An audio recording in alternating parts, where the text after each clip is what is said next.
Genital herpes. Genital lesion may be primary, recurrent, or initial. Many sites can be involved, which include the penis, vagina, cervix, anus, vulva, bladder, and the sacral nerve roots, the spinal, and the meninges. The lesions of genital herpes are particularly prone to the secondary bacterial infection, like Staph aureus, Streptococcus, Trichomonas, and Candida albicans. Dysuria is a common complaint in severe cases. There may be urinary retention. Local sensory nerves may be involved, leading to the development of radiculitis.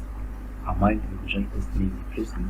60% of the patients with genital herpes will experience recurrent lesions in the perianal area tend to be more numerous and persist longer than the oral HSV1 counterparts. Herpes simplex encephalitis.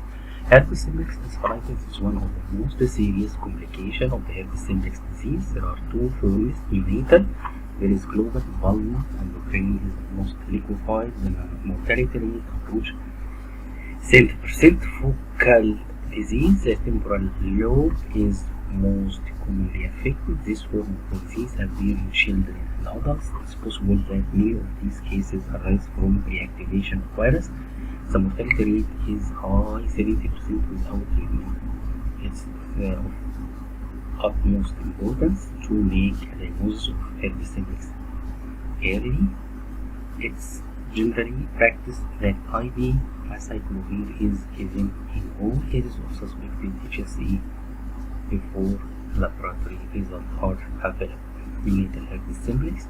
Incidence of neonatal herpes simplex infection varies from country to country. The baby is usually infected primarily during passage through the birth canal. Premature rupture of the membrane is a well-recognized risk factor. The risk of prenatal transmission is greatest when there is a florid primary infection in the mother. There is an appreciably smaller risk from recurrent lesion in the liver, probably because of the lower viral load and the presence of specific category. The baby may also be infected from other sources such as oral lesions from the mother or herpetic white blood in the nerves. The neonatal herpes simplex is the spectrum of neonatal infection varies from mild disease localized to the skin to a fatal disseminated infection. Infections is particularly dangerous in premature infants, where dissemination occurs. The organs most commonly involved are the liver, adrenals, and the brain. Where the brain is involved, the prognosis is particularly severe. The encephalitis is global and of such severity that the brain may be liquefied.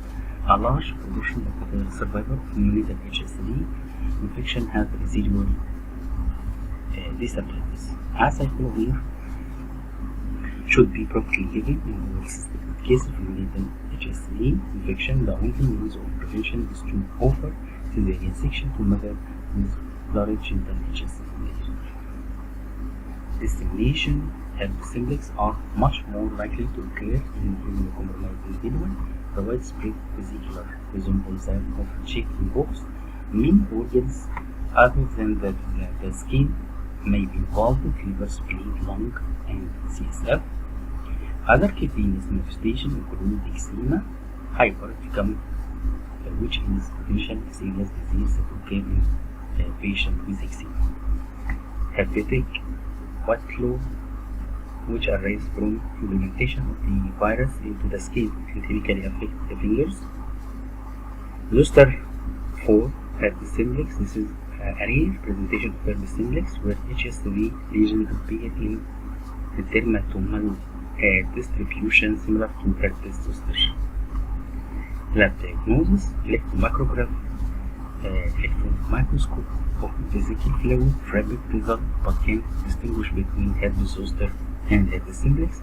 Immunofluorescence skin scraping can distinguish between both of them. PCR used routinely for the diagnosis of herpes simplex. Virus isolation: HSV1, HSV2 are among the easiest viruses to calculate. It usually takes 1 to 5 days for results to be available. Serology, not that useful in the acute phase because it takes 1 to 2 weeks for before antibody appear after infection, used to document recent infection. This is herpes simplex infected epithelial cell on the skin, and this is the cytopathic effect of HSV in cell culture. Management. There are only a few indications of antiviral chemotherapy, with the high cost of antiviral drug being a main consideration. Generally, antiviral chemotherapy is indicated where the primary infection is especially severe, where there is disseminated, where site is threatened, and herpes simplex encephalitis. Where there is dissemination, site is threatened, and herpes simplex encephalitis. Acyclovir, we use acyclovir and famine. Acyclovir, valcyclovir,